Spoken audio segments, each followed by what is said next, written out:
Our special focus at 6 p.m. this Sunday evening is on the crisis which Gaza is at this moment. Israel will now, in fact, pause military operations daily for 10 hours in parts of Gaza to allow 8 trucks in more than 100 trucks across southern Gaza on Sunday, as hospitals reported rising child death from hunger. Now, this is not something that Israel is doing of its own volition, or suddenly there is a sense that, possibly things have been stretched too far in Gaza. But this is happening under continuous international scrutiny and pressure as children of Gaza are starving.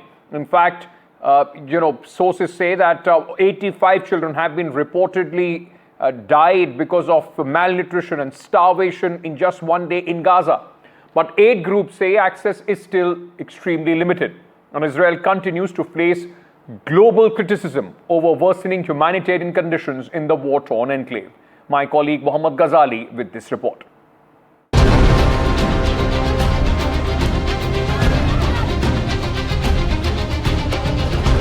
After months of blocking aid into the Gaza Strip, there is finally a sliver of hope.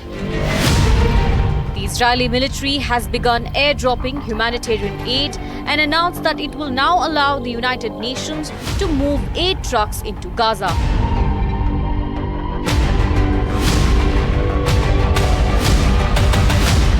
The IDF also said it will conduct a local tactical pause of military activity in densely populated areas of Gaza every day from 10 a.m. to 8 p.m.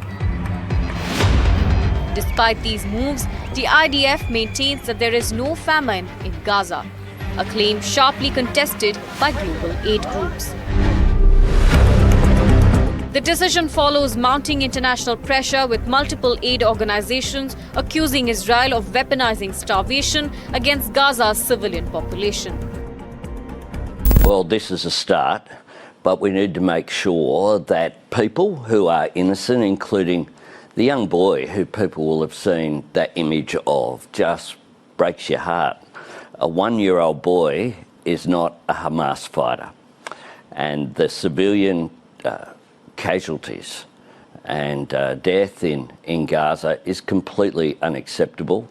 It's completely indefensible. My government has been very consistent in calling for a ceasefire. We've been consistent on calling out the terrorists in Hamas and saying that the hostages should be released.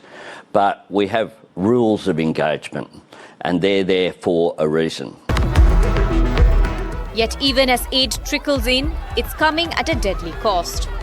According to the UN Human Rights Commissioner, hundreds have died trying to access food since the US-backed Gaza Humanitarian Foundation began operations in May. The UN has slammed the current aid distribution model as a sadistic death trap, alleging snipers fire indiscriminately on desperate civilians.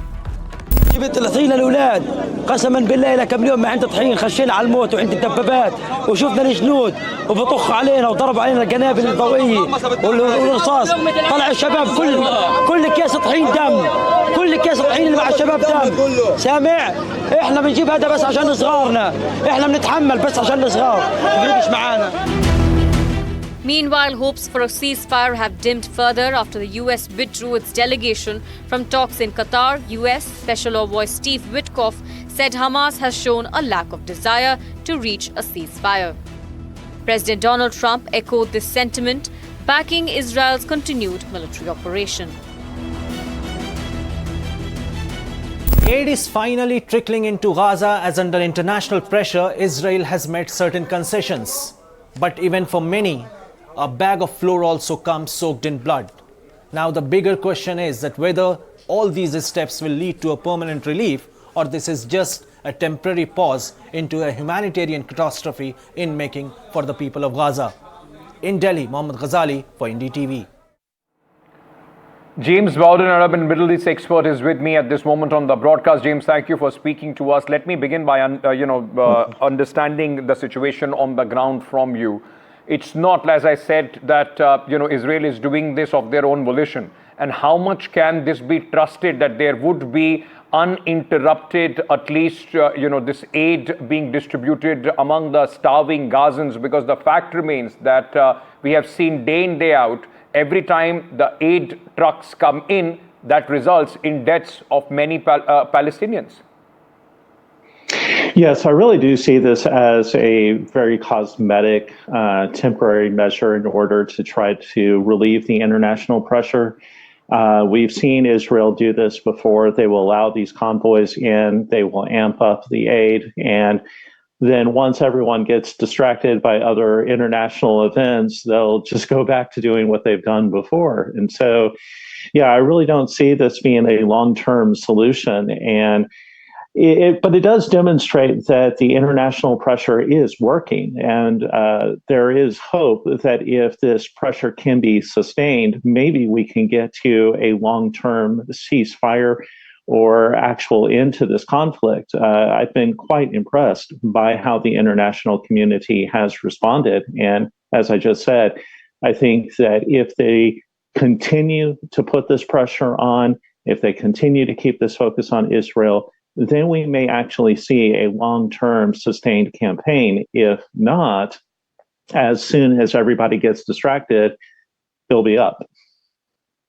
Does this mean, like you said, these are early signs that the international pressure could be working? We recently saw how, the France, in fact, have gone ahead and recognized Palestine as a country.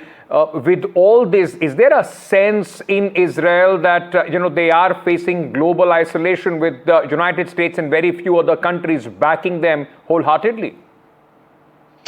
I think that there is. I think this is the most obvious sign that they are recognizing that, the pressure is working and they want to deflect. And, and I really want to make a very strong statement about what France is doing. With its recognition, Trump said, it's not going to be effective. It's not going to be a game changer.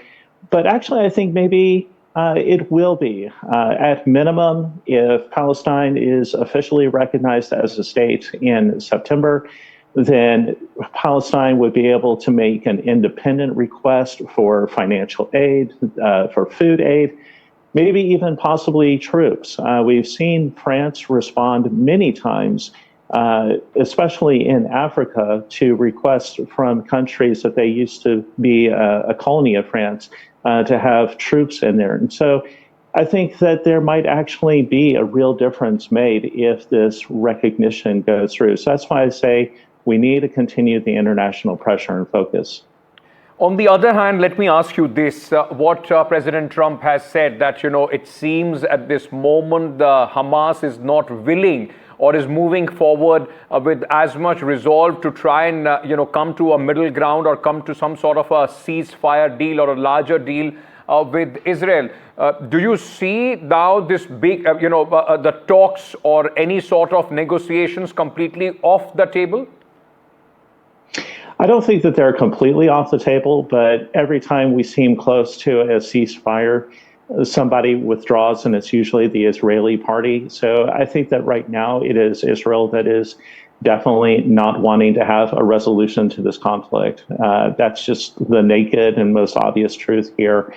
And it was really shocking and disappointing to hear that the Israeli team was pulled out for consultations, all the way back to Israel, in an age in which we are doing this, having this conversation by cell phone and by video, and we have so many communication channels. It really is just the height of irresponsibility to say that you have to send a team all the way back to Israel for consultation. So it becomes a word game for we're pulling out because we're getting too close to some kind of breakthrough.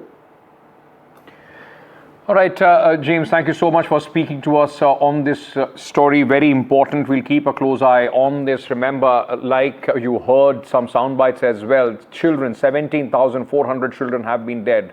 Are they also Hamas fighters is the question that not just Israel, but the entire world will have to ask themselves.